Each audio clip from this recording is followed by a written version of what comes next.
This video is titled, "They Fired Me on the Way to Work." Hey, Greg. So, let's talk real quick. You didn't show up a half an hour early for your test? My Uber was late.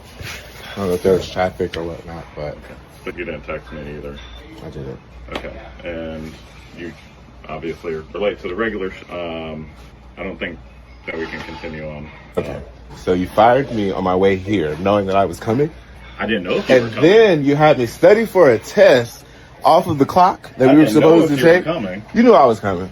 How would I know if you're coming? You didn't text me. I've come every other day that I was scheduled. I've never not shown up. Come this way to leave out. No, I'm going to leave whichever way I feel like it. And when the Department of Labor gets to know that you had me study for a test off of the clock, they will be in contact. Okay, before we get further into this, really quickly, if you'd like to see this without the commentary stops, because it's kind of a lengthy video, you can go ahead and fast forward to the next chapter.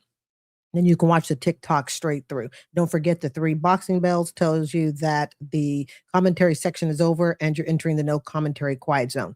Now, before we release this guy to his rant, I want you to keep in mind something that is a little bit suspicious to me. He had a cell phone in his hand, so he was late to work. He's approaching the boss. Now, I don't know about you, but I typically, as a matter of fact, I don't have my cell phone in my hand as I'm going to work as if I have pre-planned this event.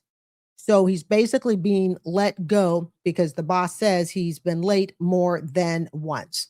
So that's kind of the context of this. But just to me, it's like, perhaps the employee knew that he was in the wrong. Perhaps the employee knew that he was going to be let go because of the fact that he had a cell phone in his hand ready to court, which to me is right there an admission of guilt.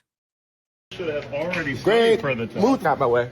Should have started. When am I going to study for a test off the clock? That is your responsibility. It is not my responsibility. It is the law that if I am doing something for work, I need to be paid. So tell the Department of Labor that you had me study for it off the clock. Tell the Department of Labor. Okay. Come on out. Tell all the owners to come on out. When were we supposed to study for this test? You've had On so or off much the time. clock? What time? On the clock or off the clock? You Answer should the know question. the menu. You should Why would I know menu. the menu if I haven't had time to study the menu? Those documents have been on schedule. Those documents have been on the schedule for weeks. When were we supposed to study? On or off of the clock? It's a simple question. You should Do know any of the menu. owners have an answer to that question? Were we supposed to study on the clock or off the clock? So is your So excuse, the Department of Labor is your will be in contact. excuse- There is no excuse. Yes. I was asked to study for a menu test off of the clock. Correct? You were Correct? You're going to be tested. Excuse me, servers. When were we supposed to study for our menu test? Was it on or off of the clock? Was it on or off of the clock we were supposed to study for the test? Does anyone have an answer? Anytime. Anytime. Correct. So I'm only paid for the time I'm here. So you asked me to work off the clock. And now I have time to get to the Department of Labor. And this will be the second case. Don't touch me! Do not put your hand on me! This will be the second lawsuit this year against a business for incorrect practices. And if you think I'm the one to play around with, and I done heard about you, Lenny told me about your ass and the last failed restaurant you had. So yeah, I hope you had a good laugh, because I'm calling the people now. Have a good day. Gonna fire me on the way here and not tell nobody, and then you can't answer my question, and you think I'm gonna leave quietly? Is this what you want? Big Cat has asked their employees to work off of the clock. Does that seem fair? Gonna smile in my face and play with me like I'm okay? I got your game you ain't seen yet. Big Cat has been asking people to work off of the clock. Attention, this place that will fail in a couple of months has been asking their employees to work off of the clock. Gonna put your hand on me, you done lost your mind. And I done took double the Lexapro today, it ain't working. Let me call my mama, because I'm finna go to jail.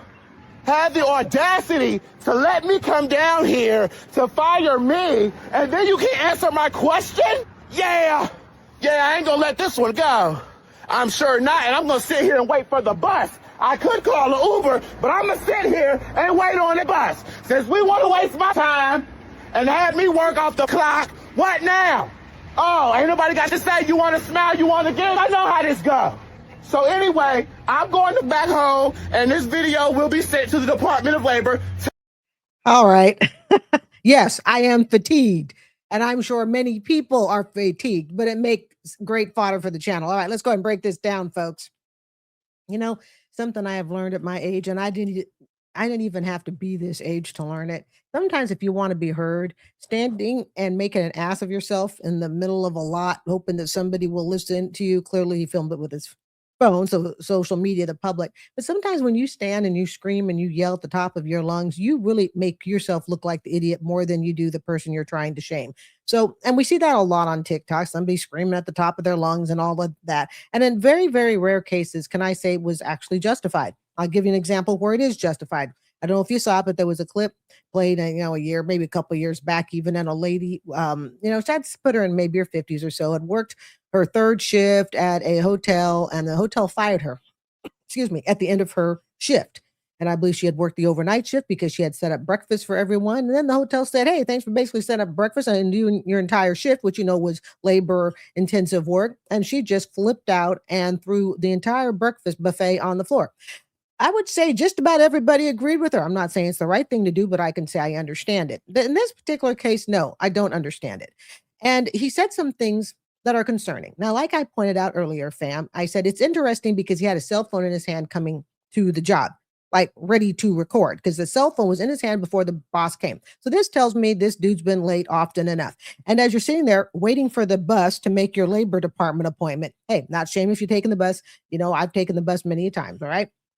And I don't have a problem taking the bus. If I lived in Portland, Oregon, I would take the bus again. I'd actually like to ditch the car and just take the bus. But then again, it's a really good bus system, but I digress. So as he's sitting there waiting for the bus, which is just a joke in itself, considering he's threatening to sue them, I want to note that he said something that you may not have caught. He said this is, quote, his second lawsuit against a business. Let me repeat that. His second lawsuit. Now, I don't know about you. I've never had one lawsuit against a business, much less two. And I've said to you multiple times, oftentimes it's just easier for you to walk away quietly, learn your part of the mistakes. He could have reflected, okay, I come late to work a lot, could have reflected maybe if this is, I'm also going to assume was part of the attitude issue that he has. I mean, look at the freeze frame right here. I mean, not that we can have a bad freeze frame. Okay, we all get that, but I'm looking at his overall attitude. Is this somebody you would want to work with? And now I understand somebody go, oh, but you got him in a stressful time. No. When they ask you those questions, that very common question, how do you deal with difficult situations? How do you deal with difficult customers? Are you able to stay and maintain control? You can't do it. So just looking at this alone, in my opinion, okay, and this should go very viral. I don't know how viral this went, but it went viral enough to make it on my little channel. Okay. So to think that this is what he has displayed to the public. Who wants to hire this? But when you sit there and you say this is your second lawsuit, it almost leads me to believe that you go looking for it, that you go looking to use things that perhaps you shouldn't be using to find a lawsuit. I'm just going to leave it at that. He says that as he went to approach the employees, don't involve the employees in your crap. Don't go to the employees that are working there and start screaming at them, asking them what the rules are. They're looking out for their own job. They're being quiet. They're doing their work. Now, I'm not saying that this owner, whom he put on full mask again, and I saw Big Cat Restaurant, so it is a legitimate place. Okay. Putting that all on full mask. Who wants to hire you? If I can say to the young people who are 16, 17, he looks like he's certainly old enough to know better. Maybe not 16, 17, I'll say early 20s or so. Okay. He definitely looks old enough to know better, that this isn't the behavior. Even if you disagree, even if the restaurant has done you wrong, all of that wonderful stuff. Keep in mind that social media, you're only going to get oh yeah, you go for it. Good job, big guy. Yeah, you tell them. You're only going to get it from people who are not going to help you when you cannot get a job because you look like an ass on social media screaming. This is not the way to solve things. And also, even though he says, I'm going to take this to the labor board, I hate to wake him up on this, but the labor board really doesn't look at a bunch of tiny little cases. From my experience, they want the big apples, okay? And they may ask, how were you harmed by this? And it's probably a right to work state. In other words, it's never as easy as what people think. They might give the owner a chance to write a letter back. They might say, okay, what was attendance like? And the minute they hear that you were not a perfect employee yourself, guess what? Again, I'm not an attorney. I don't know. I know very little about the labor board. which would probably fit onto a post-it note, but something tells me that if you're going to, and he said this is the second lawsuit against the business, how'd the first lawsuit wind up? And even if he got paid in that first lawsuit, doing this again, it almost makes you look like I said earlier, you're out looking for it.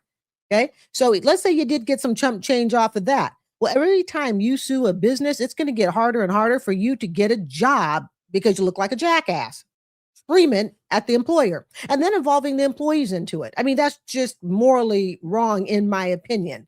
So there is one area I'm going to defend him on because I'm a fair person on this channel. He said that he studied for the test and he studied off hours. That totally makes sense. It's a restaurant. I'm sure they didn't just have him sitting in the booth or the back office somewhere for 4 hours studying. But whatever he had to study the menu, whatnot. Okay, I respect that. I get it. The employer, I'm going to defend him here on this part. I'm going to defend the TikToker here. The employer did not and could not say when he actually was supposed to study. He just said, well, you need to know the menu. Okay, that's true. But if I were a defense attorney, okay, I'd be going, but you didn't tell, oh, is it defense or prosecution? Yeah, it'd be prosecution. If I was to prosecute the owner, one of my points would be, and I'm not saying the owner should be prosecuted, so work with me here. It would be, okay, when was he supposed to study? And the answer of, well, you were to know the menu. No, that doesn't say when he was supposed to study. I believe he was supposed to study at home. I really do. Now, I'm very fortunate. I work for a great district and we are paid for everything. Now, I understand the teachers take work home and grade. Yeah, that's just part of the job. But as far as my childcare job and stuff, I have to study modules and all of that stuff to get the job. All of that was paid off the clock. Okay, all of it was paid as it should be. But here's the kicker. Even if it weren't paid, even if I had not been paid for it, would I have made a social media TikTok screaming again like a jerk, all right, and post it? No, absolutely not. If I had really had a problem with that, I would take it quietly to the manager and then do it like that. And maybe quietly inquire, hey, I noticed I didn't get paid. I've worked 10 hours. See, here's the problem, young people. If you don't give, when you go out on social media as your response, and again, screaming and yelling, or even if you're not screaming and yelling, when you take your complaint to social media instead of taking it to your boss, you do not give that company that you're working for, that you are upset with, you do not give them a chance to save face. You don't give them a chance to go, hey, you know what? You're absolutely right. Let me go ahead and solve this. Because here's part of the problem. Some of you TikTokers, you're more concerned about getting yourself out on social media and hoping to get the views and likes, because God knows, we all know with the creator RPMs, I do videos on that. Okay, TikTok creators and what they're not getting paid. We all know that you're not getting paid squat, but by God, it feels good to see the thumbs up. Oh, don't forget, thumbs up for content. Okay, it feels good to see that, but you don't realize you've actually damaged your future hiring prospects. Okay. So what winds up happening is I genuinely believe that if you don't give your employer a chance to save face because you went out on social media, now at this point, employer has no reason to give you anything. In other words, sometimes being quiet, taking tiptoe steps, talking to your employer and say, hey, you know what? I didn't get paid for this 10 hours. Is there any way I could get paid? And then you give your employer a chance to go, and this is obviously a small time employer. We're not talking, big employers and stuff. Okay. Like I work for. We're talking small mom pop, big cat, kitty cat restaurant, okay? Where I'll have the French fry menu, please.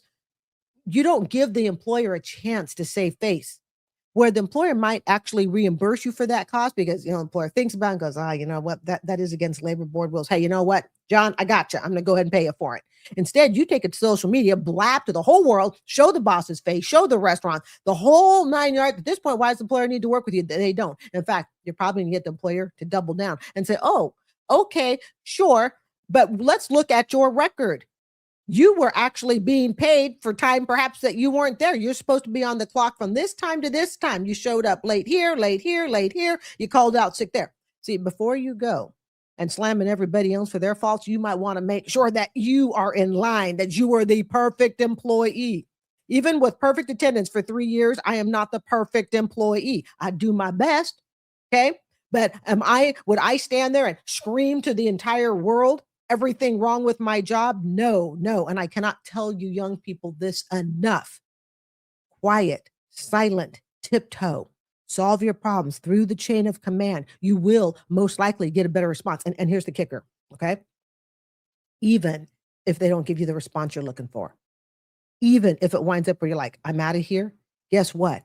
You didn't kill your reputation as the employee on your way out the door. You see what I'm saying? The hope is, yeah, okay, the employer will get, again, this is what looks like we're talking small business. You're hoping that owner, okay, will give you whatever it is that you're looking for. That is fair, all right? Not when we're not talking blackmail or anything like that. That's illegal and I can get you in jail, all right? But fairly, I worked 10 hours. Could I please get reimbursed? And he goes, no, not paying you. Then you sit and go, hey, no problem at all. And you quietly walk out and you make other plans. See? So that's the way you do it. And this is his second lawsuit. I'm going to say 50-50 whether or not he actually files it, but the damage that he's done doing this harms him more than the actual restaurant. This harms his image more than the image of the owner. In fact, a lot of us have run small businesses. My ex, as you know, was in food service and I worked with that. I almost have more pity for the owner. Now, I'm not saying the owner's right. The owner is doing wrong if he's not paying them off the clock to study, and the owner needs to fix that. But that can be fixed probably with nothing more than a labor board letter saying you need to fix this and perhaps pay any past time due to employees. But this jerk, he's on social media for forever. Okay. There's nothing All right, this is a young lady who has bought too much car. Let's do it. more than signing yourself up to a new car. And when I say new car, used car, because I never buy new cars except this one time. But other than that, man, for the longest time, I've had the best car payments, like under $200 a month because I buy cheap cars. And this one time, I was dating this guy, and he was not well off, and neither was his family. So he was a broke ass. That's okay. And his mom, though, had a Lexus.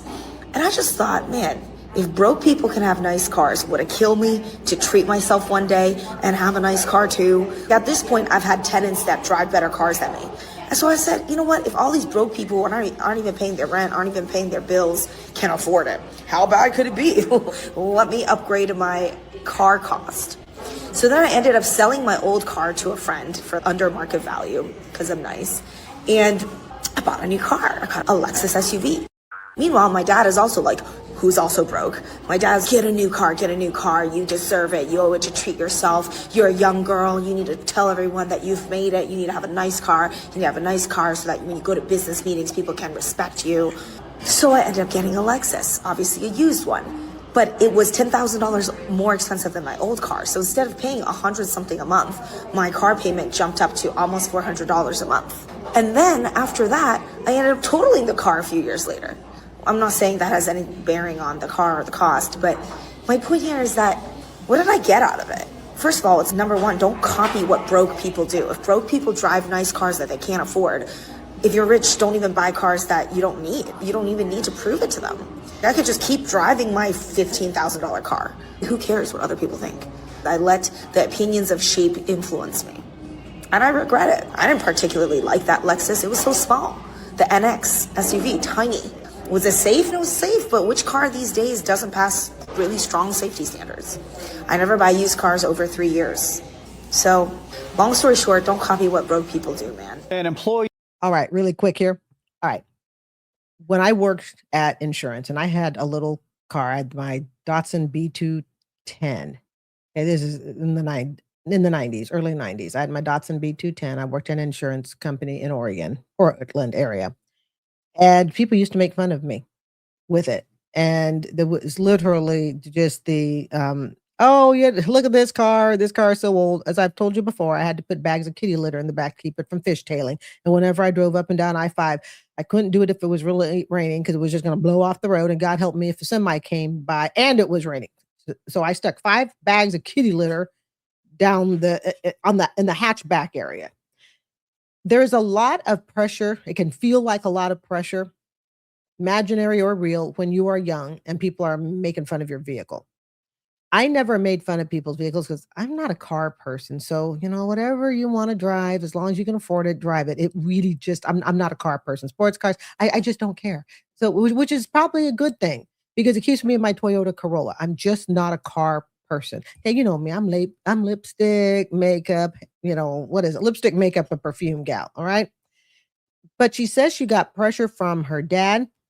She also felt pressured from her tenants. Well, what is that called? She said her tenants were driving nicer cars than she was. That is how we get folks into keeping up with the Joneses. The tenants are driving a nicer car, which tells me perhaps she's a landlord or something like that. Okay. Maybe has a few properties. The tenants are driving nicer cars than I am.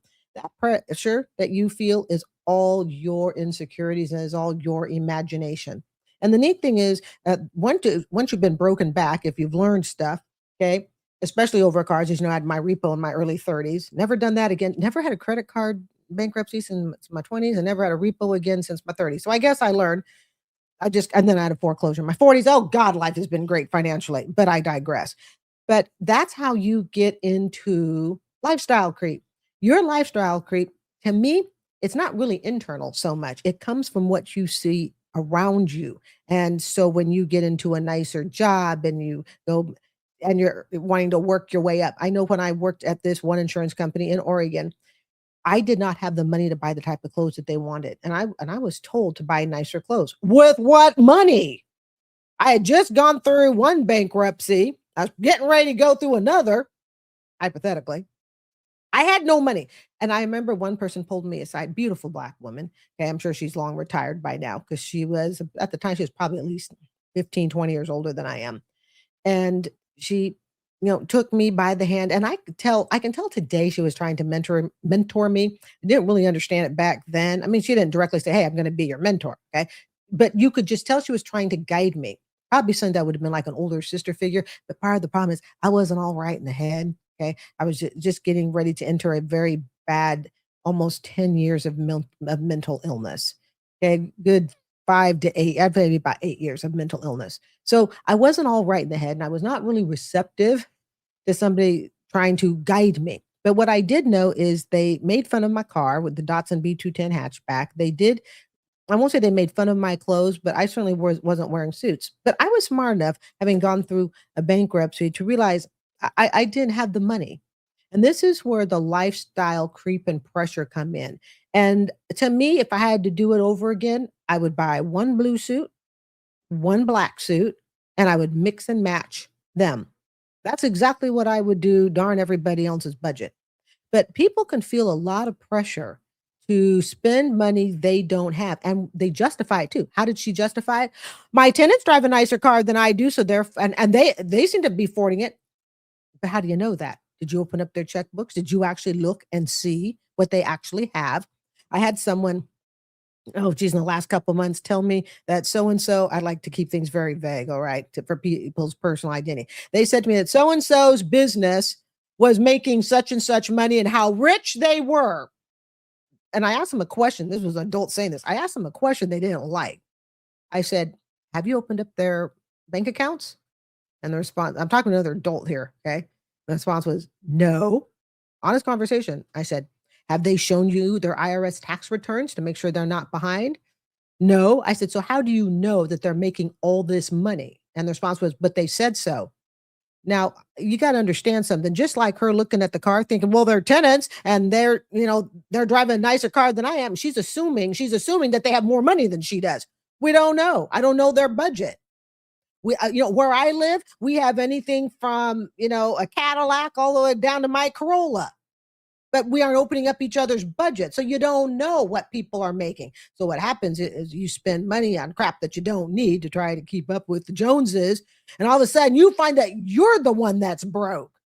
Right. So trying to keep up with other people, as we know, doesn't work. But before you sit there and you assume that somebody has all this money, my question is, have you looked at their bank statement? So when this person said, no, they haven't done any of that, I said, so in other words, you're just simply going on. They're telling you that they're rich. I can't tell that you're rich looking at your house. I can't tell that you're rich looking at your car. I'm never going to be rich. I'm definitely solid. I do bring some things to the table. All right. But I'm never going to be rich, but I'm not broke. So she was trying to keep up, and that will do you in every single time. And then the fact that her dad is saying, get it, doesn't matter. So my question is, well, then dad, why aren't you paying the bill? See, and that same thing goes true with student loans. When parents and students have said it, they've gotten themselves into serious debt. They go, my parents told me to go to school. Have your parents told you they're going to pay the bill? And I'm talking, they're going to pay it quarter to quarter, not you go run up, $80,000 worth of degree and then we'll pay you back. See? If you're not the one in control of the books, you have not opened up and accessed other people's accounts to know that what they're telling you is true. You have not seen their IRS tax returns, bank statements, and all of that. It's just all in your head. It's your own insecurities telling you, oh, gee, I'm not doing this well enough. And I've told you guys, I have my points of insecurity, probably more frequently than I should. This YouTube channel big enough? It's not as big as another channel. Yeah, even on stuff like that. Okay. Am I doing equal in finances and where I live? And I've shared that with you guys, that I have my own insecurities, and thinking no. But then I think to myself, yes, but other people are doing so much worse. You see? Now, I'm not saying we're getting enjoyment out of that. That's not my point of chuckling. Okay. But it's just in the sense of we don't give ourselves credit for the things that we do, for the things that we have accomplished. Instead, all we do is look at what other people haven't accomplished and then think, well, if they can buy this, then surely I can buy it myself. But for all you know, they bought it on credit. See? For all you know, they're a step away from bankruptcy. I told you, years back when I was in my late 20s, early 30s, I went on a date and I think I was looking for a piece of paper. And so I opened up a door in the kitchen, which I thought was harmless. I'm not stuck in their bedroom or nothing. I just opened up a door in their kitchen and there were pens and papers in it. And I was just blown away because this was a beautiful house and there was a foreclosure notice inside. Yeah, I'd never owned a house, but I know when I see the word foreclosure, I certainly knew what it meant. And I just quietly shut the drawer and that was it. But did the date tell me that the house was in foreclosure? Nope. So we should never be jealous, although it's human nature to be, but we have to learn to control it. Otherwise, it will sink you. All right, McDonald's managers charged with eating fries. Oh, Jesus. And then passing it to the customers. At a McDonald's in Southbridge is facing criminal charges after a video of her went viral. We're going to show you that video. This is the video that sparked a police investigation. You can see the employee that we've identified in court documents as Kaylee Marie Santos stuffing French fries into her mouth and then putting them in a fry carton as a coworker laughs along. According to court documents, Santos was working as the night manager just over a week ago. It says she then served the contaminated fries to her ex-girlfriend. Both Santos and the coworker have since been fired. Santos has been charged with distributing food containing a harmful substance. All right, you can go. Are you kidding? No, you need that floor. What are you doing? I'm serving how you told me to serve you. Hell no, give me that. Wait, John, I swear I did it. Here you go, monster. What are you doing? No, turn on my He told me. Yes, no, get up. Don't do that. I'm so sorry, master. Yeah, give him back. What are you doing? Feeding master. Master what? No, no. Girl, what you doing? Get up. You're me on my team. We don't do that. What are you doing? Don't be doing that time. Here's your food. Oh, finally. But one thing that's not okay is you didn't give me a fork. Fork would be nice. Thank you. What? What? Here you go, man. Whoa, whoa, whoa, whoa, whoa, whoa. What you doing? No, I do not. Make it. What are you doing serving him? I don't. Pop. Your plate, your honey. Thank you. I ain't no submission this, right? Get back down.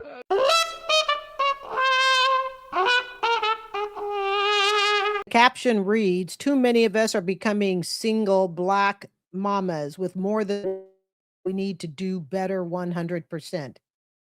What's been breaking my heart, I'm not gonna lie, seeing so many of my old female acquaintances, seeing so many of my old female friends, and it's every time I run across one of these social medias, see them in person, it's you just had a baby, you a single mama, you struggling. I don't know how we be carrying these babies, risking our lives just to be able to walk away, stress us out, pick and choose whenever they want to come and help and stuff. And God, I hate that for us. I hate that for us. I do, because what happened? And it's so funny because oftentimes the ones who picked wrong partners, this girl used to go to school with me.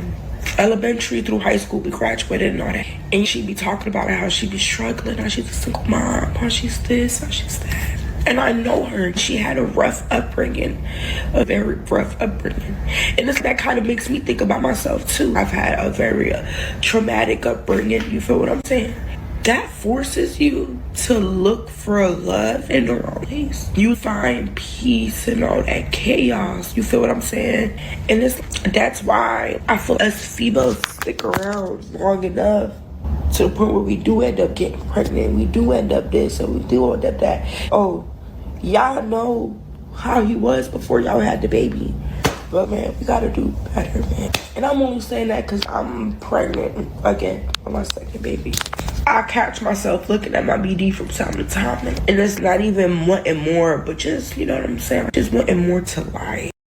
If some of you ladies would value your uterus as much as you value getting your nails done, you wouldn't be in this position.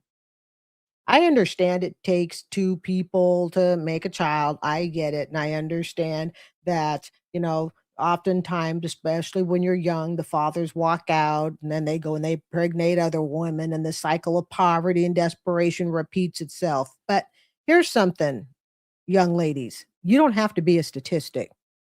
You don't.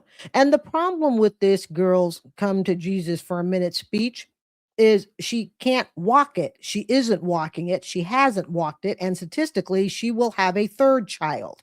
See, I could value, I guess, this speech coming from a woman who stops, thinks, reflects, and has never had a kid despite coming from the chaos and trauma to straighten her life up. I could even respect it from a woman who had one child, stopped, reflected, never did it again. But when you have two kids and you go on social media acting as though you got all this come to Jesus moment and then end it with, well, now here I am with my second kid, it devalues your credibility. It doesn't necessarily devalue the words you're saying.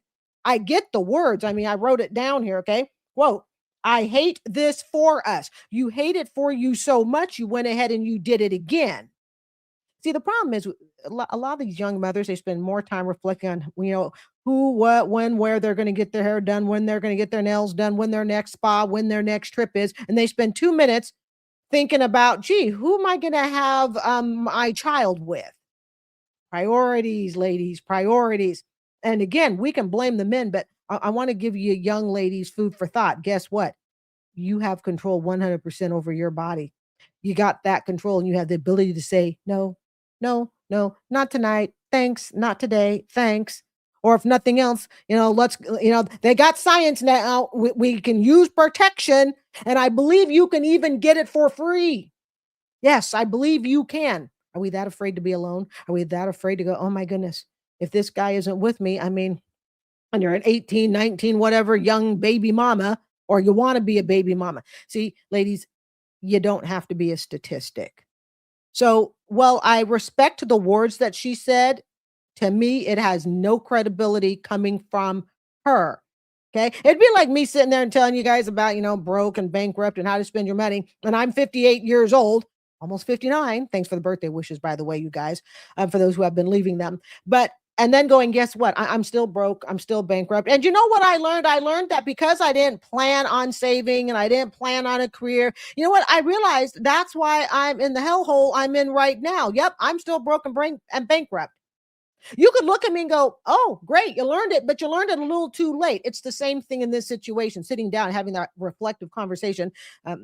She looks like she's downstairs, maybe in a den basement or something like that, and having this reflective conversation with yourself, this come to Jesus moment, you stick it on social media, and then, oh, by the way, ignore everything I've said because I'm pregnant again. We don't learn, in my opinion. It doesn't mean you've learned just because you can mouth the words. You have to be able to also do the actions. Just lost my job.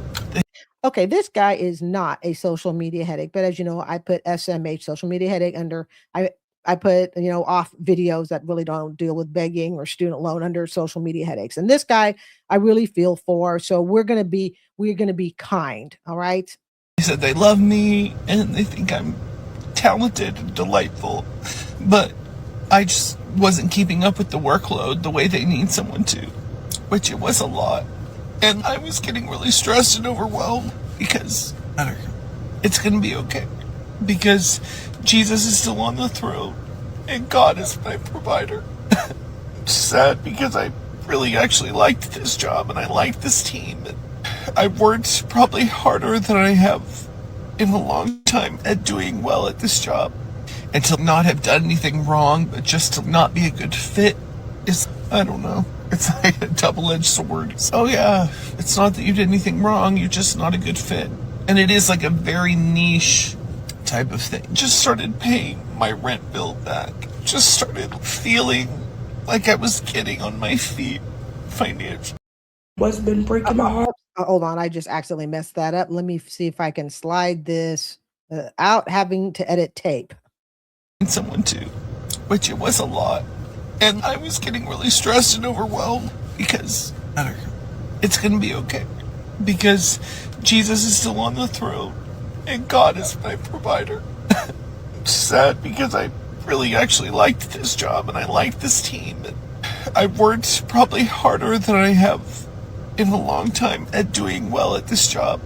And to not have done anything wrong, but just to not be a good fit is, I don't know. It's like a double-edged sword. Oh yeah, it's not that you did anything wrong, you're just not a good fit. And it is like a very niche type of thing. Just started paying my rent bill back. Just started feeling like I was getting on my feet financially. Okay. In this particular case, folks, we are talking about a guy who, as he said, did nothing wrong. I think most of us at some point or another have been in this situation. And that is where we lose something like a job. And it's only because we just don't match the job. And he said the job was one, I guess, requires a lot of hustling. So I'm thinking, I don't know, it might be manual labor intensive. Here's the thing. I lost an insurance job years back in my 30s. Not because I didn't show up, not because, I had done anything wrong.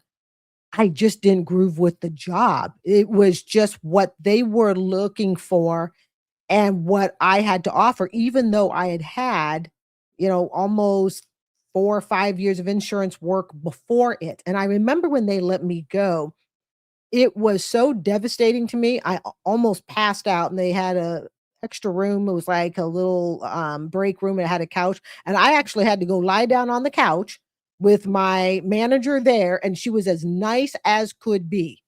And they understood how stressful it was. And I lived alone, all of that stuff. I was in Portland, and I didn't know it at the time. Now, I'm not saying this is the case for him, but for me, I was getting ready to fall into the biggest mental illness I would ever have of my life, which I will not discuss, um, at least until after I retire. Okay. I will not discuss it. But I didn't know it at the time. But what I did know was that I had done everything I thought right to the best of my ability. But sometimes the best of your ability isn't enough to meet the requirements of what the company wants. And it doesn't mean that there's anything wrong with you or your skills. And it doesn't mean there's anything wrong with the company. There was nothing wrong with this company that I worked for. In fact, I'd be proud to work for them again. Don't know if they'd hire me, but like I said, this was in my 30s. We're talking decades ago. But what I do remember was the footprint that they left on me is how kind they were. They were just so kind. I mean, from the top boss to, it was a very small office, probably 12 people. Okay, if that. And I even had my own office. And I remember just trying and trying, and I just couldn't get what they wanted. Yet what I had was totally suitable for another major company. I mean, we're talking major that I used to work for prior to that. So losing something because we don't match it is heartbreaking. I've been there, and I'm sure a lot of you guys have been there. It's kind of like, being a teacher and entering my 21st year, and how blessed I feel to not only be successful as a teacher. I mean, there's always room for improvement. Tell me what job there isn't room for improvement, but we're talking, as a career. Okay.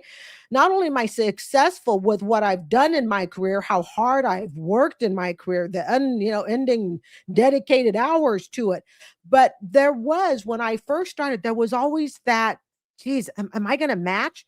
Because you could have a teacher just as his career. You put them in one school and they thrive at it. Put them in another school and it just doesn't work for whatever reason. And I think when we get to those dark places in our life, it is really, really important that we understand it's not a you thing. So long as you can be really honest with your skills and talent. That's a big key. Can you be honest? Okay, these were the skills, these are the talent, that I have towards the job. And what I chose to do, what I recommend people do is look at where your strengths were. Ask your employer, even that's letting you go. Ask them if they were. I mean, mine was so kind. I actually asked her, okay, and she said to me, she said, Carrie, she goes, insurance isn't your thing. And she said it in a private conversation because I was like, what did I do? And she's like, you're really, you just didn't work fast enough. And I didn't have the level of detail that they wanted. So there was a speed thing. There was some technical things I had, but what she left me with, the gift that she left me with was she said, this isn't really you. She goes, it's not you. You are meant to do something else. And I remember just sitting there, and here I am, waking up after practically passing out. And she walked me to my car. She helped me, put my stuff in. And she said, this just isn't you. Now, what's interesting is I was 30. Yeah, really, really early 30s, like 31, 32. She was probably in her late 40s going into 50 because I think she had children and grown children and stuff like that. And I remember she just looked at me. She goes, it's not you. And I've never forgotten that. Like if I could see her today and I remember her first name and I would give her the biggest thank you. See, what this guy's going to have to do, you guys, is he's going to have to realize there were technical things that they needed. There were some speed things, which could also be considered technical. There may or may not have been some personality things, and they may or may not even be truthful and say that, because no good employer wants to go, yeah, your personality just absolutely sucks. It didn't work out here, because personality is very subjective. So oftentimes, to avoid lawsuits, things like that, employer will point to the technicals. Okay. You didn't clock in on time. You're always late. You missed this many widgets when you were supposed to do that many.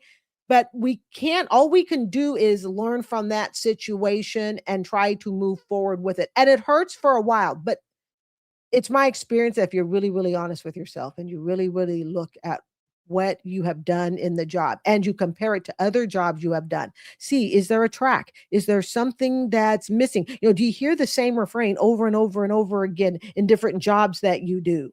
And if you do hear the same refrain, the same, concern, the same skill lack or lack of skill, okay, perhaps that's something that needs to be fixed.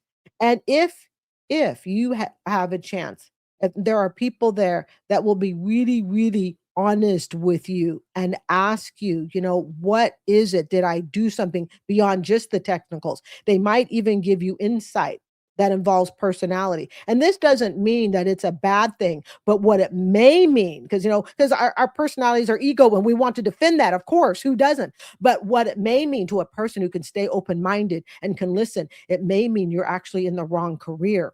And it may mean that somebody else can see that you are in the wrong career. This lady saw that I was in the wrong career. She saw it before I saw it. Now imagine if I had never been willing to listen, or I'd never been willing to ask and say, what could I have done differently? What did I do?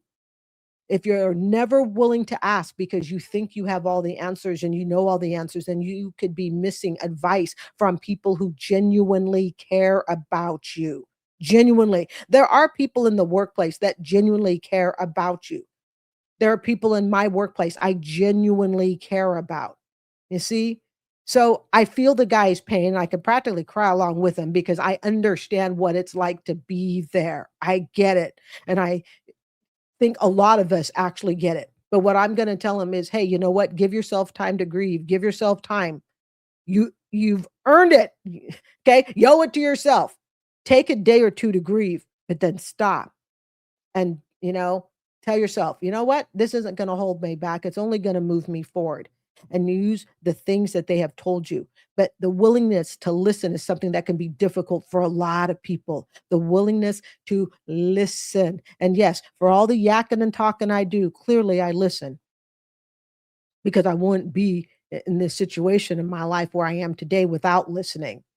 You have the inner voice that you listen to, and then you have the people that you care about. And here's the kicker, folks. It may not even come from your family. And here's the other kicker, it may not even come from your best friends because all those people have an interest to some extent. All right. You know, your family members don't want you to be all ticked off with them, and your friend may like their relationship with you. But if you have the best family and the best friends, okay, and if you have a coworker or two, you shouldn't be close friends to everybody in the office. That's just my personal opinion. Okay. But if you have a person or two that can really give you honest feedback, you may find this guy may find he was in the wrong career. And if it is true that he has a speed problem, just like some people talk faster, some people talk slower, some people physically move faster, he may find that what feels like, a knife to the heart one day may actually be the best gift that he could ever received. And that was for someone to be honest and say to him, hey, you know what? This isn't the right career for you. So it forces you to go out and find something that is. And this is a true story. When I took a personality test years ago when I was working in insurance. So I've been teaching for 20 years. So you got to think like 30 years ago, 35 years ago, I took a personality test and I was working in insurance, which I was technically very good at insurance other than the time that they let me go, as I just told you. But the job fit me. It really did, technically wise. Okay. And it was one of those things where the insurance department said, hey, we're going to get together and have a warm, fuzzy meeting and bring somebody in to give us a personality test. True story. Cross my heart, hope to die. True story. I took the personality test. I was probably in my, mid to late 20s. And there were two careers that it turned out that I was best aligned for. First was flight attendant. But even above that, teacher.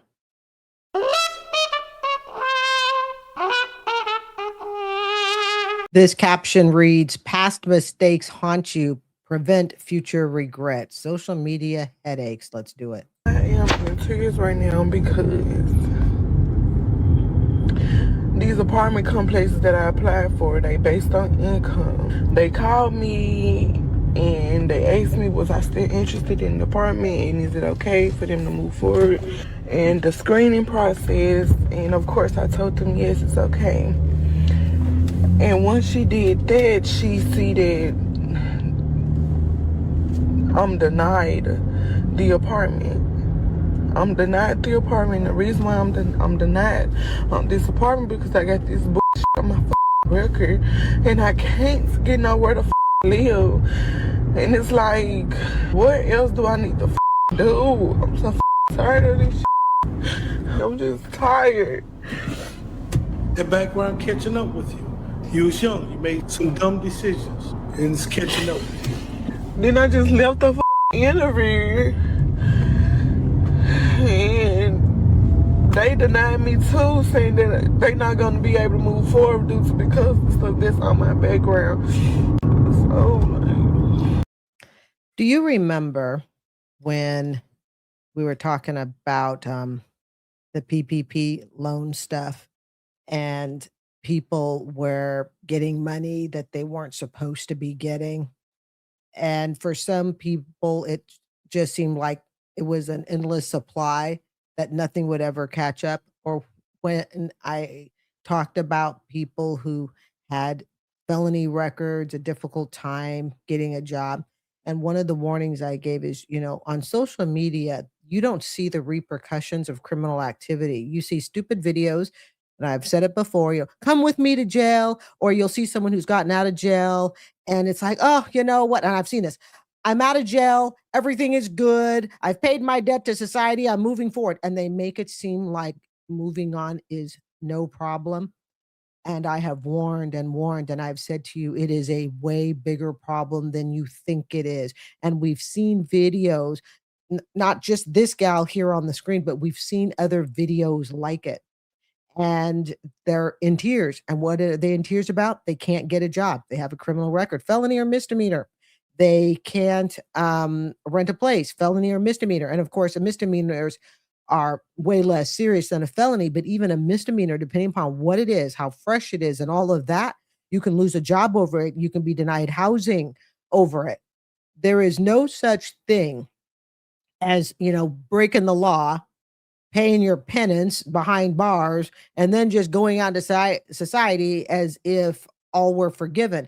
And especially now, okay, with social media being what it is, yeah, as a Gen X, you could do a naughty and it could just kind of be hidden behind bars, or not behind bars, but it could be hidden. The paperwork, it wasn't all out on social media. Now you go out and you get arrested or something, it is all on camera out there, body cams, because you're in public and there's no assumption of privacy in public, at least here in the United States. Okay, and I'm no attorney, but I've seen enough of criminal court to know that when you are out in public, there is no sense of privacy. Therefore, telling someone stop recording me, it has very little weight. And I've heard that from attorney channels here in the US. Now, it's not necessarily like that in other countries. But I have said to you, you don't see the aftermath. And you see someone driving their car, they're fresh out of jail, and they just look so happy. And I saw a video, God is with me, all is good. Wonderful. I'm glad God is with you. But ultimately, someone's going to have to decide that is probably not quite the godlike figure, whether or not you're going to live there, work there. And again, these charges can be as little as a misdemeanor. These are not always felonies. So look at this young gal's face here. Yeah, that's the reality of criminal activity.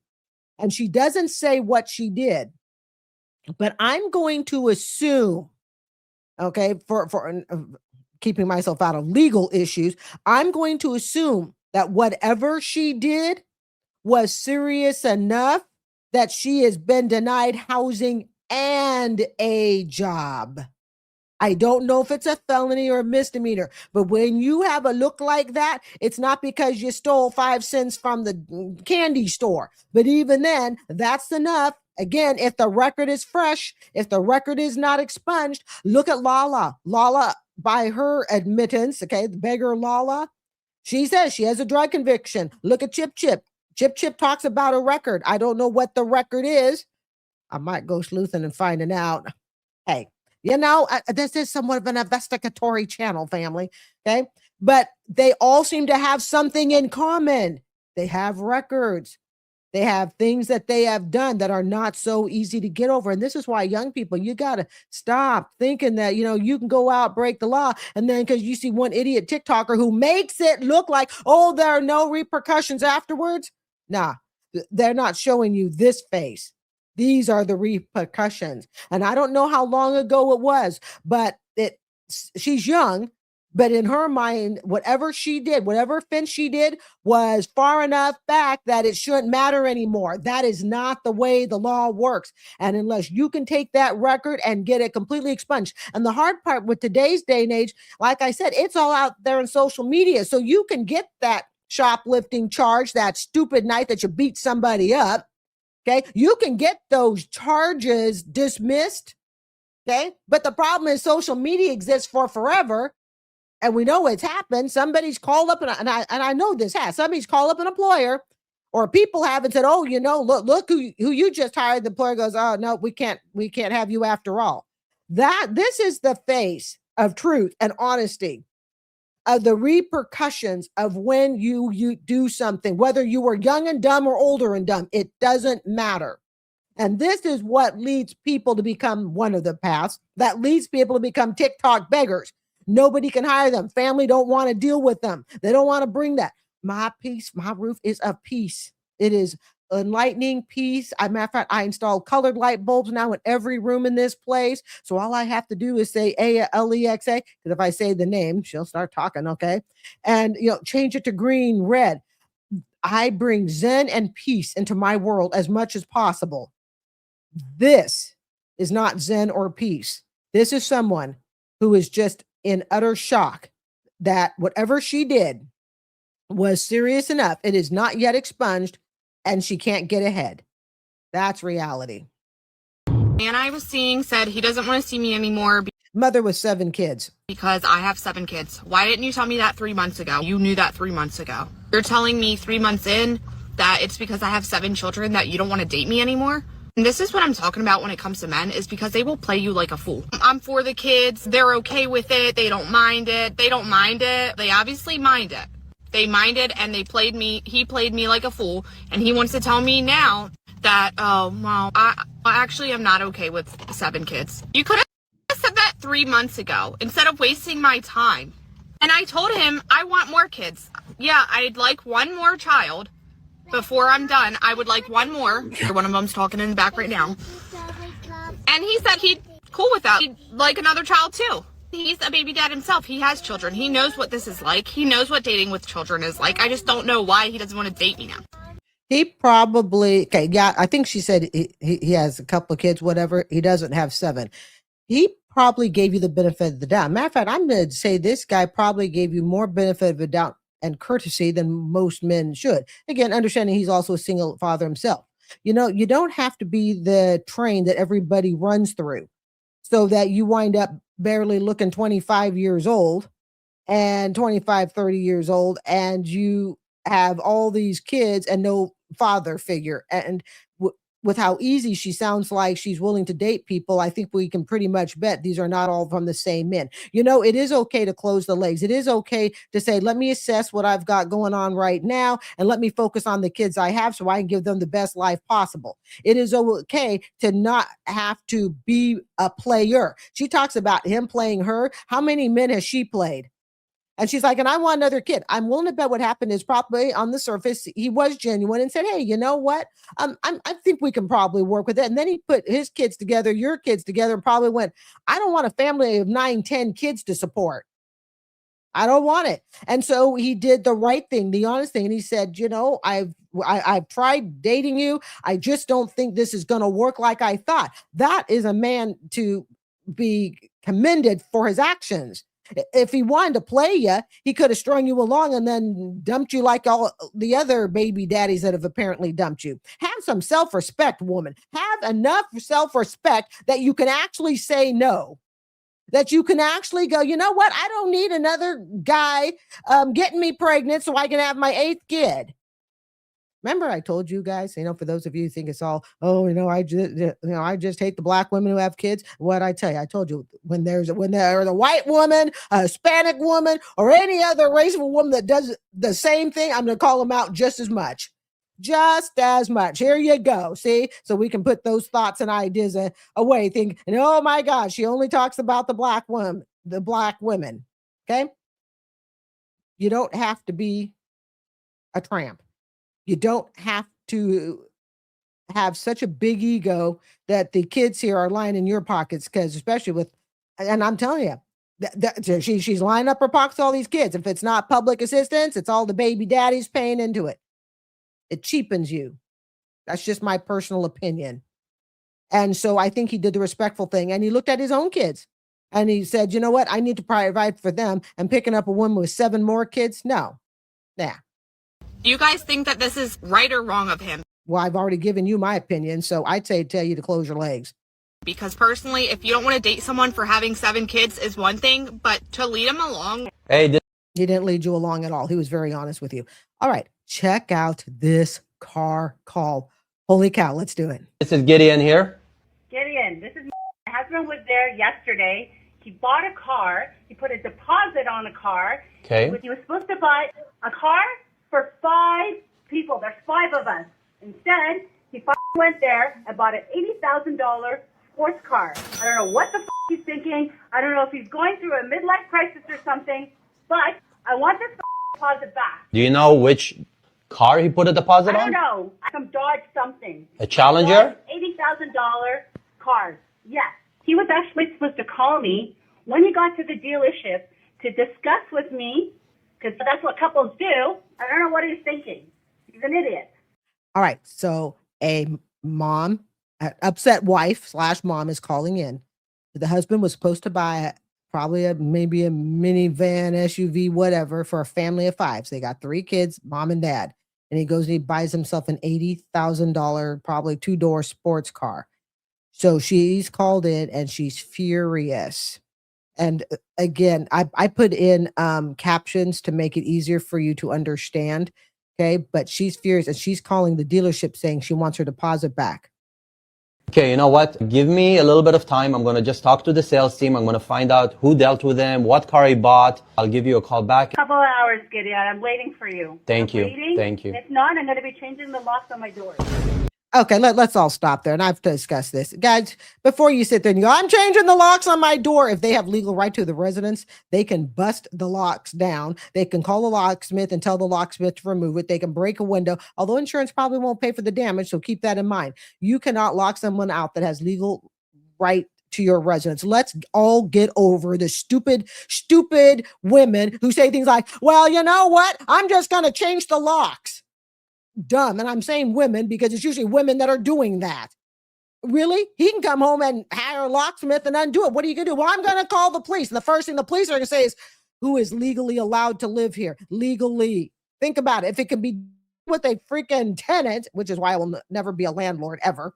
All right. If it can be done with the tenant, then it can certainly be done with your husband. You can't change the locks on them like that. So let's just get over that and get real, okay? That's one of my pet peeves that women say. I'm changing the locks and I'm kicking them out.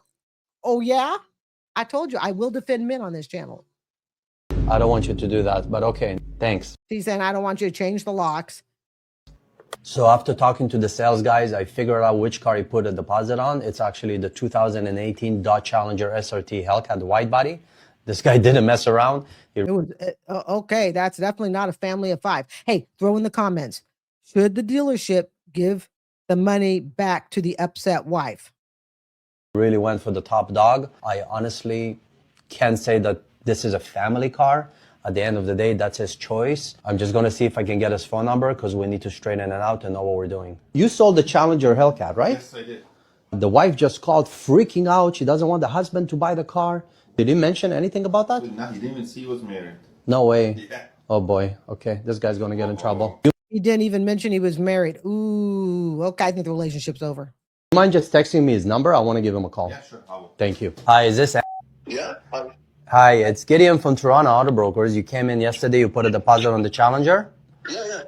So I'm not sure if you're aware, but we actually just got a very uncomfortable call from your wife. She's saying that she does not authorize to go with this deal. No, listen, this is my, I can make the decisions on my own here. This is not an issue. She's having a problem with it, but that's fine. I can take care of her. Don't worry. Are you sure? I'll deal with it. Don't worry.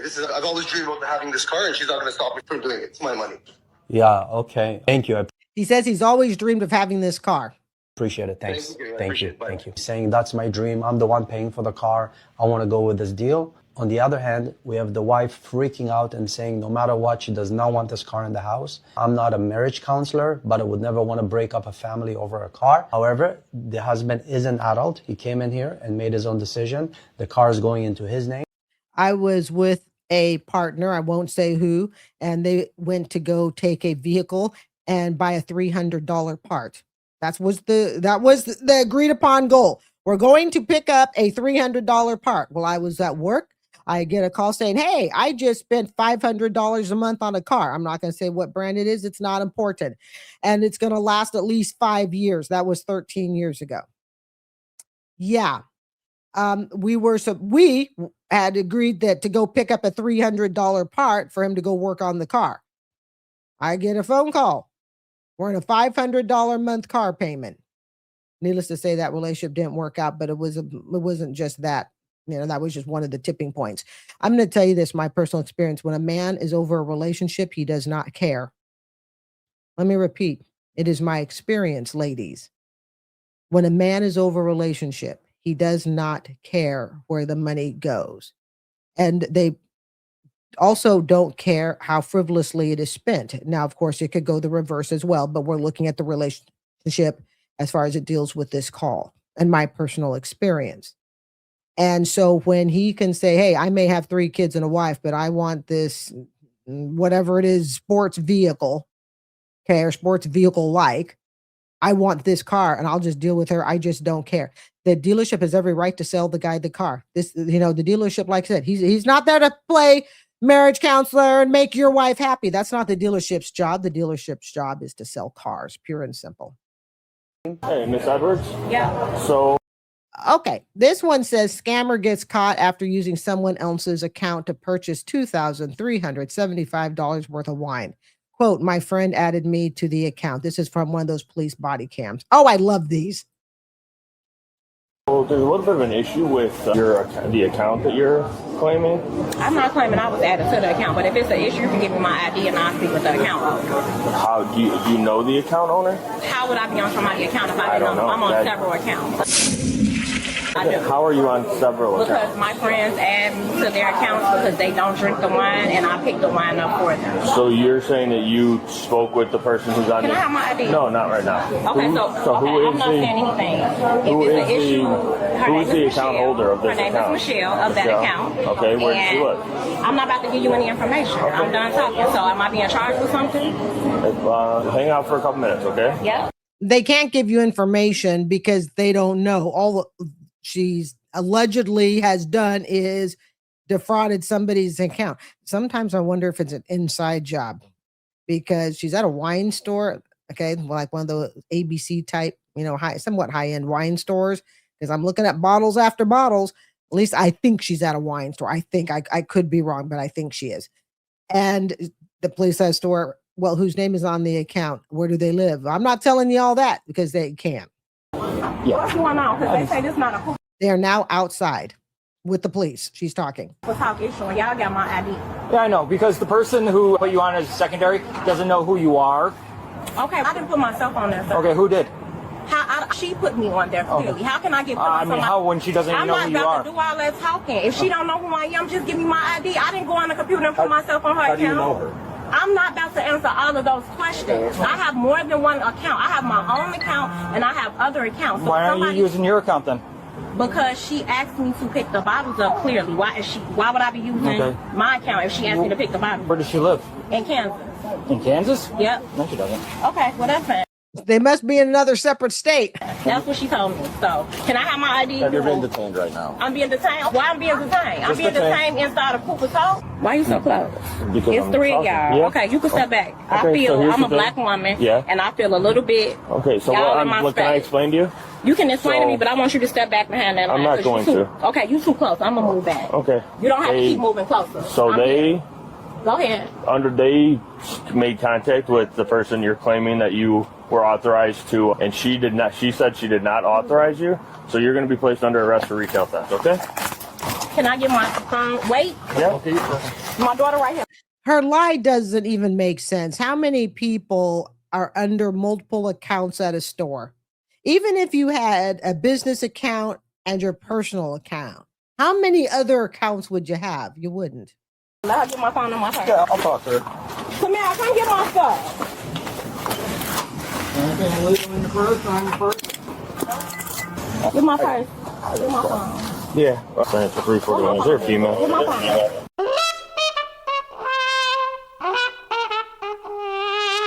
Social media headaches 15. Let's do it. I tried to get a job at Dunkin'. Mind you, I've been trying to get a job. The last job I had, they fired me because I was annoying. Really, it was the fact that the manager and the assistant manager make tips, so they don't want any servers there because then they can't make their money. That's Cafe Frankie's, by the way, in Boynton Beach. And secondly, the place I just started trying to work at was Dunkin'. I told them my availability, and then I get my schedule back, and the owner of the store, the actual owner, who, mind you, I did not have an interview with. I had an interview with the manager. The owner of the store, I told him my availability and he changed my schedule completely. And then so I was like, hey, I do need this day off. It's not an issue right now, but I did need Sunday off because it's my niece's birthday. Mind you, I just started, so I said, can I have the day off or no? If it's no, then just let me know. And instead of telling me, no, I need you, he is actually, you're good. I found somebody who has open availability. Are you kidding me? You could have just told me. You could have told me which days you needed me, but open availability doesn't mean I'm going to work 7 days a week. So did you expect me to work 7 days a week? I don't know. Like, mind you, could have just told me, hey, I need you. Mind you, they said communication is key. When I first applied, that's why I'm annoyed. I didn't even get a shift in. I put everything down. Social security card, ID, signed up for the job and everything. And they fired me because I couldn't come in that Sunday, or because I wanted that Sunday off. And mind you, I told them, hey, I also am going to be out of town this day and this day in 2 months. So I'm letting you know, hey, in 2 months from now, I'm going to have my birthday. I'm going to need to be out of town. Mind you, I just started. So it's not like I'm telling you, oh, next week I'm going to be gone. This is 2 months from now. I'm being transparent with you. And now it's like I don't have open availability. I've been crying all night. I was crying all night, and I was crying this morning because I'm just so frustrated. They're treating it like it's with Chris or Duncan. But I don't know, I need a job, and I'm drained. The employment world is hella competitive right now. But I can't even afford to buy soap and deodorant and shampoo. I can't buy food if I want to go get it. I have to wait to eat or have my family or my friends feed me. Okay. Welcome to Social Media Headaches 15, folks, where we focus on, 2 or 3 videos that are currently trending or videos that I think are just really interesting. But I try to focus a lot on things that are currently trending. Okay. First off, thanks for being here. Don't forget, if you wish to skip this lovely commentary stuff, you can fast forward to the next chapter, as you can almost all of my videos, and watch these TikToks straight through. Don't forget also, uploads weekdays are at 3:30 p.m. most days of the week. I'm working hard for you guys, so thumbs up. All right. I don't even know where to start on this, so let's go ahead and start at the beginning. I'm not even going to bother mentioning the nose rings and the things dangling off. I'm sorry. When you got things dangling off the nose, I know it looks like I've got this instinct to hand you a Kleenex, but we're not going to talk about that like I just did. But we're going to move on to bigger matters. So she says here that she was called out. Excuse me. No, she called out a business location to complain about it. And she didn't just say it's Dunkin' Donuts, which, as you know, is one of my absolute favorite places. I love Dunkin' Donuts. Okay. I go there on Thursdays and Fridays during the school year to get my daily Dunkin'. She calls out a business location by name. Young people, I will never cease to be amazed at how many of you guys are not learning a darn thing from TikTok. And I think the reason you guys, a lot of young people, not all, let's make this clear, okay? But I think I'm talking about the people who go on social media to complain about their employer, and they're young, because you see it mostly in the young people. Not that doesn't happen in the older, but really it happens in the TikTok generation, Gen Z, maybe the really, really young millennials, but we're definitely talking Gen Z, because you don't see it in people who are older for the most part. But there's something that I really believe is happening. They put out these complaints that they have about their employer, and don't worry, we'll be focusing on them, I promise, without really seeing what the repercussions are. Remember, like I've told you guys, it's just like, when someone gets a misdemeanor or a felony charge and they go, ha, ha, ha, God is good, God is on my side, everything's going to be fine.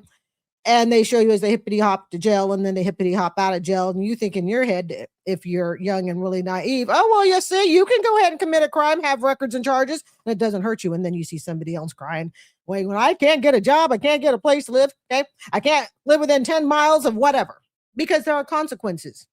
And I think what happens a lot is a lot of these young people, from an older person's perspective, really don't see the consequences of this. This is a god-awful video to have on social media. Not only, and don't forget, they don't talk this clean. I edit it all out. They got every F-bomb you can think of. So if you're like, well, she complained, but she never swore. I take out, they got me saying literally, I take out hundreds. Well, I can say that. I take out literally hundreds of swear words from these TikTok videos a week, in the hundreds. Okay. So they're throwing in all the F-bombs that you don't hear that I remove. So she's sitting there calling out her business. And then she says that really it's about the manager and she kind of gives us 2 stories. One is it's about the manager doesn't want her to work there because of tips. And then the other side, on the flip side of the patty, she says, well, it's because I want vacation time. So I'm going to give this young chick just a bit of reality here. Okay. I am getting ready to celebrate my 20th year here in Tampa with the school district. In those last 3 years, I have not missed one day. Yeah, 3 years, perfect attendance. Now, I can't say it was intentional. It just kind of happened that way, okay? Guess I had a couple knee surgeries. Said, well, I guess that's enough vacation time for me. And I've been at work every day since. That's me working with my employer for 20 years. A lot of you young people, again, not all right, that are going on TikTok and complaining about your lack of vacation days and all that. Here, this girl, even a week into it, and she's going, I need vacation for my niece's birthday, and then 2 months from now, I need vacation again. When you are a new employee, you are short of bowing down to whatever it is your employer needs. She talks about open availability. She didn't know about it. Baloney. She knew about the open availability. What she was trying to do was she was trying to get her new employer to fit around her schedule. And she also complains that the manager is the one who hired her. So why is it that the owner basically fired her? Because he's the owner of the store and he can override the manager. The chances are the owner recognizes with himself, oh my God, I'm already fatigued. That's all I'm going to say. He goes, I'm already fatigued. And we got this new employee coming in and she's demanding this weekend off for her niece's birthday of all things. All right. And I'm sorry, but in the working world, your niece's birthday, I mean, your birthday don't even matter, much less your niece. I'm going to celebrate my great third cousin once removed from a divorced parent, and I need to go celebrate their birthday. No. See, when you work for somebody, your birthday is second to what your employer needs because your employer is the one giving you your paycheck. I have worked many, matter of fact, until I became a teacher, I worked every July 4th. When you're in the insurance industry, depending upon, insurance industry, newspaper, depending upon the hours of that operation, you will be working every holiday. I have spent Thanksgiving with people when I worked at the Salem, Oregon Statesman Journal newspaper. Okay. I really liked that job actually. When I worked there, we all had Thanksgiving together in the newsroom. Okay. Christmas dinner together in the newsroom. These are things you do. You do not come up and go, well, I know I'm a new hire. I'm not even on the clock yet. And I'm already requesting this vacation off. Now, in rare circumstances, could I see that being a legitimate thing? Sure. You got surgery. That I could see that. I could even see, I already booked an international flight ticket, something significant, which again is addressed to your employer so that they know on hire. Now we will give her the benefit of the doubt and we can say she told her employer that this vacation was coming up. Okay, that's fine. We will give her the benefit of the doubt. But again, she needs to understand the overrides the manager. And when the owner said, you know what? You got an employee coming in. They're not even on the clock. They're already requesting 2 days off. They have what I'm willing to bet is a somewhat snarky attitude on the job. I'm willing to bet it because she said she was already fired for, quote, being annoying. The owner said, oh, no, we're not doing this. And he just simply let her go. And so she decides, instead of, reflecting and going, I think I see what some of the problems are. And perhaps when I get hired again, I shouldn't do these things. No. What do these young TikTokers do that believe TikTok is the therapist couch? They sit there and they tell you everything that was wrong. And don't forget, again, like I said, she has the F-bombs. So that young lady, I think, is a video I would take down, but don't worry, I have it on my channel now. So she says you're fired because I was questioning my schedule. It's not your job to question your schedule. You don't question the manager. You don't question the owner. You show them as to why they should keep you. You should give them enough value for them to go, you know what? I like you. I like your attitude. I like your work ethic. And considering that this TikTok was made, the owner did the exact right thing and had insight and experience and reflection to go, she's not the right hire. So 1 up for the owner, 0 for the TikToker. And good luck trying to get another job. God, you guys, I don't get it. I don't get it. Now you're going to go out into the job market and the next employer you try to go to. Oh, and then she goes, this is Duncan. It's not Ruth's Chris. It wouldn't matter. It makes no difference. Someone like this doesn't even understand. It doesn't matter. And if you can't do the basic jobs well, why should you be promoted to something more fancy and more elegant? And she also says that she's not eating unless she goes to her family and friends. Then I'd say she's going to her family and friends quite frequently.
I need to be able to get back in the Uber to come back to somewhere.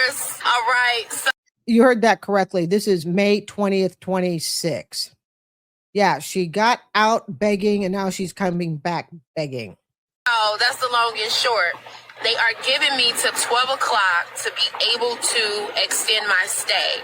So even though I left, I have not checked out. She is giving me till 12 to be able to extend my stay. So do I have anyone out there that can possibly help to assist with this situation? George, we have another TikTok beggar looking for an extended hotel stay. Go get the checkbook. Thank you. 105. 105. Transportation and a hotel. So I have a way to get to the job. We're getting there. We're going to get there. Now we got to try to figure out how we going to get back. Thank you all. Wait, that doesn't make sense. You're begging for money to get to the job, a job that you say you have. How did you get the interview? How did you come in and sign the W-2 papers, W-4 forms? And are you planning on begging every day for an Uber and back? I do appreciate it. Thank you. All right. Time is now 11:35. We have now till 12. We have till 12 o'clock. Turn right, then turn left. I got 12 people in this room. Okay. I'm sorry about the stops. Did you guys just hear the Google Maps thing going on? Turn right, then turn left. Now, this is something that's interesting. I'm assuming she's doing the driving from the camera angle. If this is a job you've gone to, why do you need to have Google Maps? Ah, yes. Yeah, she said to get to the job, right? Sound like she's actually working, which tells me you've been there before. So why do you need Google Maps? It's just a thought. I'm not saying it proves anything. Just add it to the list of evidence, however, fam. Is there anyone out there that would like some help to assist? It's stressful being out here in the streets and don't have nowhere to go. I am so serious. 105 is the goal. That's how much the goal is for today. I don't understand why these rooms are so high on Memorial Day. This is crazy. And the later that it goes in the day, the more expensive it becomes. Yes, God is going to provide. You are so right. All right. 12 people in this room. A few moments later. So May 21st. So you're the bottom, that's your, is that? Correct. Okay. Yes, ma'am. All right. You don't have to call me ma'am. I'm probably younger than you. Stop begging for money. Go get a job. Go get a job. You asking about a cash app to tell me to go get a job. How do people expect the homeless people to do anything? What are you doing? People in this room, I got somebody that said they'll match whatever is being sent. Do I have anyone that can send anything? I am trying to raise $530 for a weekly stay. If $265 is raised, that person will match $265. This is how you know when people are just not for you. This is how you know when people are just not for you and for the cause. Oh, this is just a bunch of baloney. Okay, so this is the very next day that she posted this. So 520, she's looking for $105 to get to the job, Uber. The very next day, she's now looking for $500 respectively for a hotel stay. She is saying that she said that some volunteer, whatever, said, hey, she'll dollar match, whatever. Okay. The money. So she's trying to get around 250, 265. I don't believe that. I mean, I just can't imagine that somebody calls it and says, hey, you know what, to you TikTok beggar, I'm going to go ahead and I will match whatever it is that comes in. I have a very hard time believing that. But the part that's really full of baloney and horse manure is when she says, well, this is how we know who's really dedicated to the cause. What she's trying to say, of course, is this is how I know who my supporters are. But my question is, what is the cause? So when I think of a cause, I think of an end goal. We are fundraising for something. We are supporting an organization. Note, an organization. That is the cause.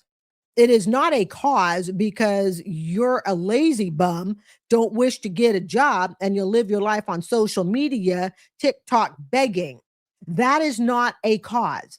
But again, as the beggars frequently like to do, they like to gaslight.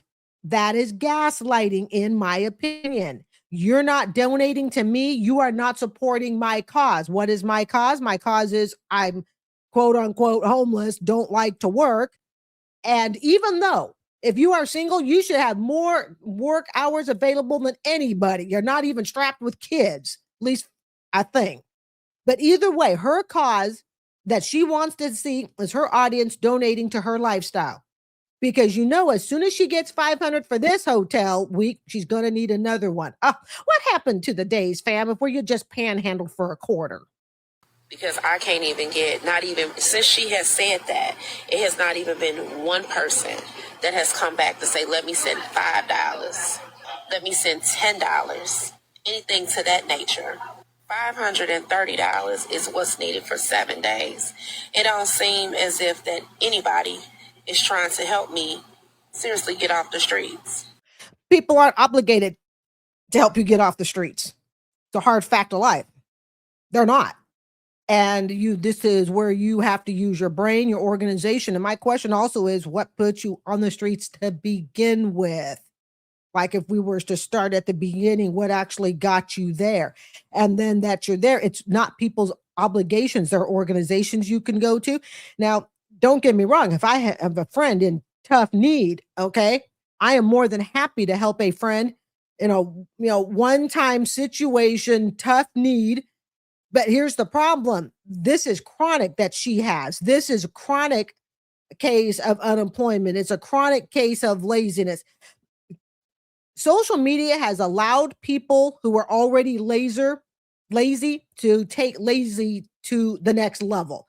If you could be lazy before with social media, thinking you can just sit on your couch or pretend you're sleeping on a park bench, and we've seen that too, and you can be extra lazy. So she's gaslighting, and she's upset that this person, so-called this imaginary person, said, oh, but I'll match it. She goes, and not even anyone's come up to give me $5. Why should they give you $5? Why should I give her $5 of my hard YouTube earnings, of my hard teaching earnings? Or why should you give her $5 because of what you do? And I know some of you out there, okay, you started, what is it? Kelvin's driving his truck at, early morning hours. I know Leo puts in a hardy day's labor on Sundays when the rest of us are relaxing. So in other words, we have no obligation or duty to put our money in a place that we do not feel value. I do not feel value giving to her. It does nothing to lift me emotionally or anything else. Whereas I have friends, if they were in a really difficult situation, and I have told a couple of my closest, dearest friends, you have a roof under me. So long as I'm here, okay, I'm not going to see you and your kids on the street. But you're talking, and all the people I know, I've said that to one with kids. And that is it. That isn't all the people I know, because that is how much value she brings to my life. And here's the other kicker. It's also easy to offer that to people that would never look at that as an option. You see? That's the thing. The problem is these beggars look at begging as an option. In other words, there's the option of a job and the option of begging. They'll take begging because it's the lazy route. Whereas people who really are trying to prove, to me, it's not an option to go live with a friend. It's not. I'm going to go work. I'm going to work harder. I'm going to work more hours. I'm going to work longer. So even when my friend says, hey, you know what? If you really, really do fall on hard times like that, you can come live under my roof. I know that I'm never going to accept that. And if I ever do accept it, there is something horribly gone wrong. This is after family and all that. And always be careful. If their family won't take them, that's where people should go first. If their family won't take them, there's a problem. Big red flag. Everybody is sitting here for entertainment. Yes, we are. And don't forget the little $10 we make too off the video. Until it's time for them to go to bed. And then they'll come back on the next day. Because we know your sorry ass will be back on the next day. Come on. She said it once. She had already said that she'll match whoever send. Nobody ain't sending nothing. It's sad. $530 is what's needed. I'm trying to raise $530 for a 7-day stay. But if I can raise $265, someone will match whatever is sent. Who is the someone? I would like them to give a personal phone call as to who this someone is. And guys, let's face it, $500, that's half of $1,000. Yes, I can do basic math. That is a lot of money. For some people, that's as much as they take home in a week working a minimum wage job. So therefore, that means I'm trying to raise $265. $265 is the goal amount. Can anybody get me close to $265? Can anyone get me close to $265? $265. We rolling into another day. I've been outside for 12 hours now. Send everything now, please. Send everything now. So you sat your ass outside, supposedly, instead of walking around looking for job applications. Remember what I was just saying, fam? I said to you, it's not that I mind donating. You know, I'm a member of a couple of YouTube channels that I absolutely love, and it makes me feel good to give them a small monthly donation. Okay. That's by choice. It's not by obligation. And so what happening is she's sitting there basically in shock as to why nobody will donate to her, because she also hasn't built a relationship with us. See, that's the other thing. I've told you guys this before. A lot of these beggars think they can just come online, turn on a freaking, usually an iPhone or a Galaxy, and just start begging. It takes time to build relationships with people. It takes time to get to know people and to give them a reason as to why they should. Let me tell you something. I'll say this. I swear, if I'm ever begging for anything on this channel, I've told you it will only be for 2 reasons. 1, to save the life of a sibling. Yep. I will beg wholeheartedly. If a sibling needed a medical procedure that I knew I could not afford and needed a fundraiser for, yeah, I'm going to use my platform to do it. For a sibling. 2nd, to save my own life. That's it. If it isn't one of those 2 things, I ain't begging on my social media platform. I'm just not going to do it. But let's also get real here. I will have taken years to develop a loyal following. And thank you to you guys who follow, and thank you to you new followers. I hope you find a wonderful home here. Okay. But that takes time. Years and years, hundreds and hundreds and hundreds of videos. Those are the only 2 instances where you're ever going to see me going to the public to say, oh my God, I need help. That's it.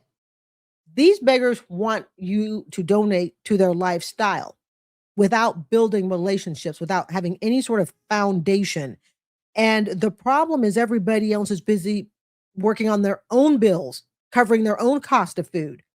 So when you see a beggar going, I can't believe food is this expensive, you're like, well, what do you think the rest of us are having to deal with? It's the same thing. So she spends 12 hours sitting her ass on bacon instead of getting a job. Exactly. 38 people in the room. 265 is the goal. Can anybody get me close to 265? I've been outside for 12 hours. I've been wearing the same clothes for 7 days. I've been woke for over 48 hours now. I have another job interview tomorrow at 2:30.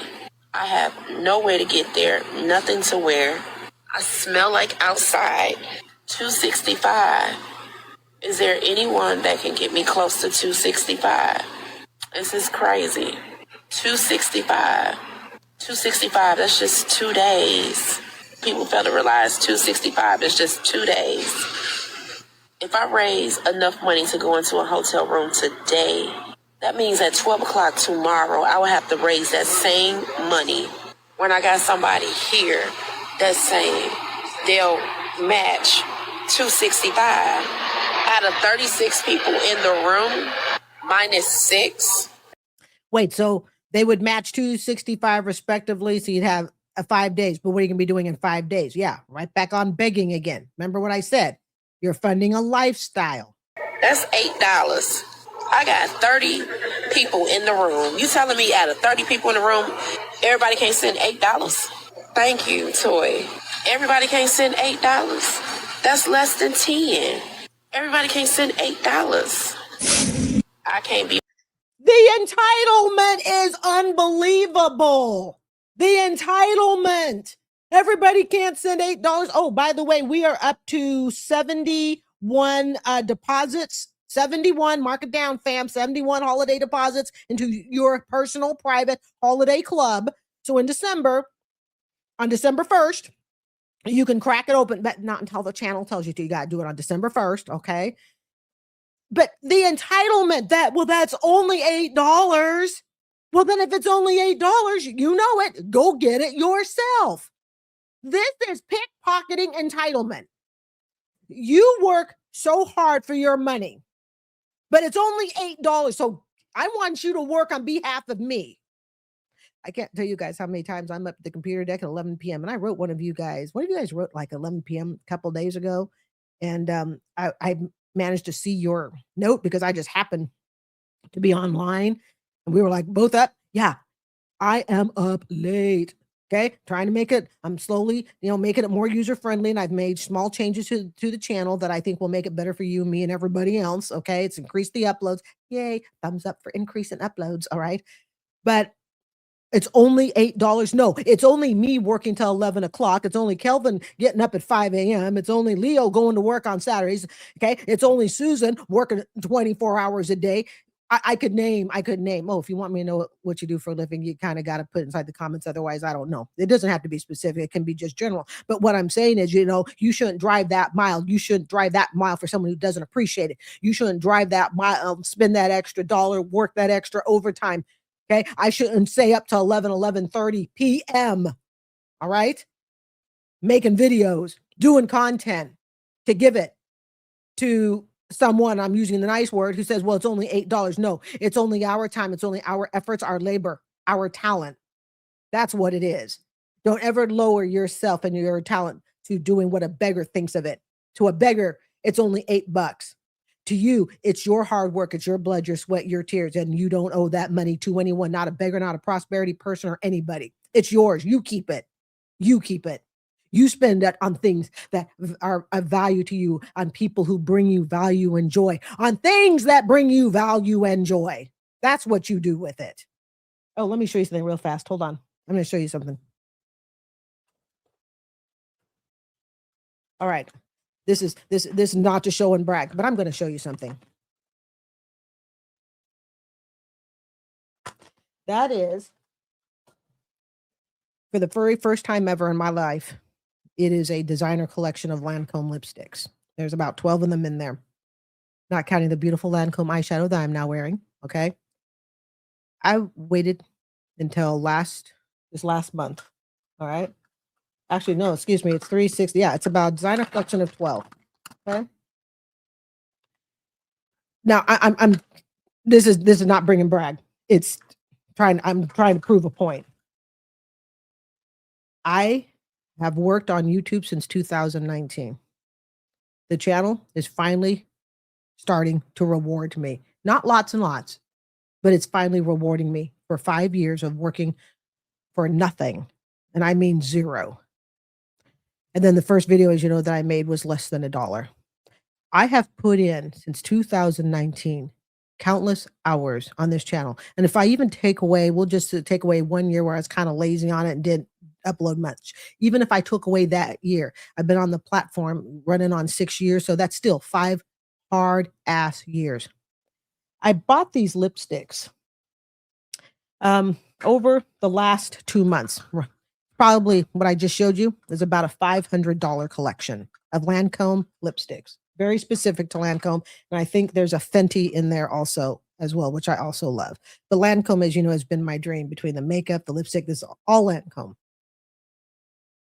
For someone to tell you that you should turn your stuff over to them, your hard work efforts, your rewards, you have to realize these beggars don't give a crap about you. They don't give a crap about what you have to go through to get the things that you enjoy.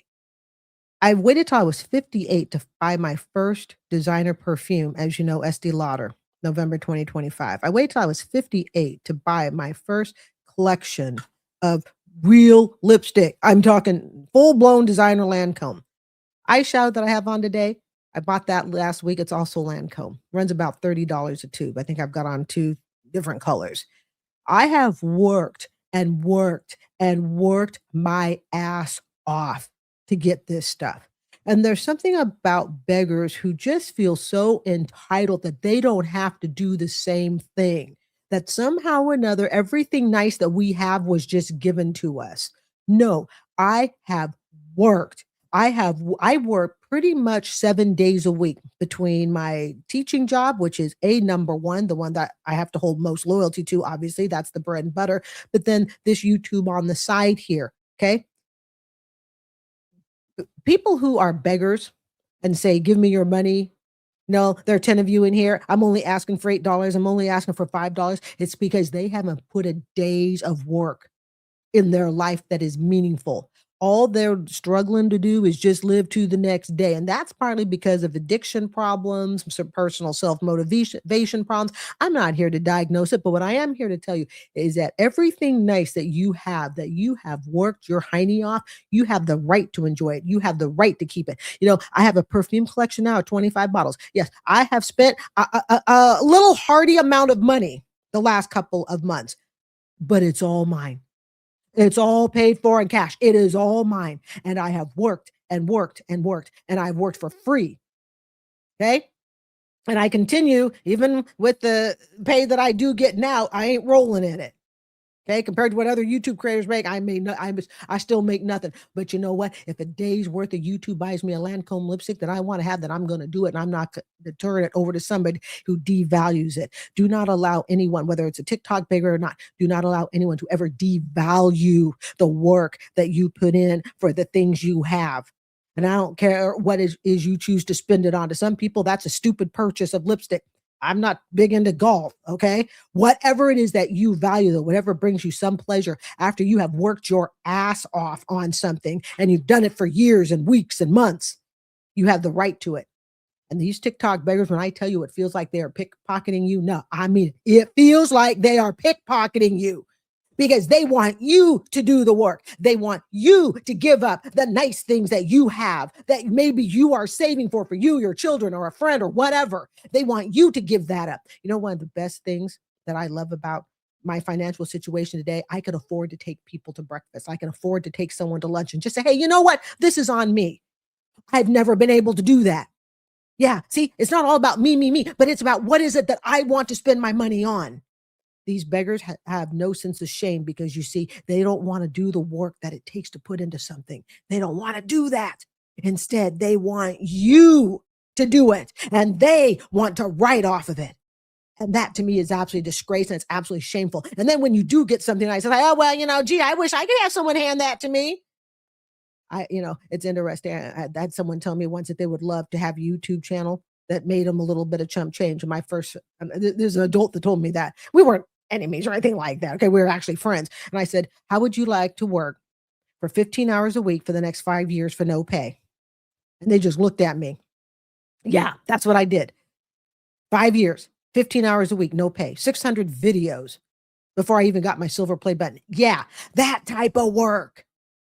Don't ever let anyone derail you from what you have worked for. Don't ever let anyone do that. And when these beggars come along, and beggars say a lot of crap that I really hate, but I think one of the things that just rides me the most is when they say it's only $8. So when I say, well, then you earn it. No, I'm not saying it lightly. I mean it from the bottom of my heart. Then you go earn that $8, TikTok beggar.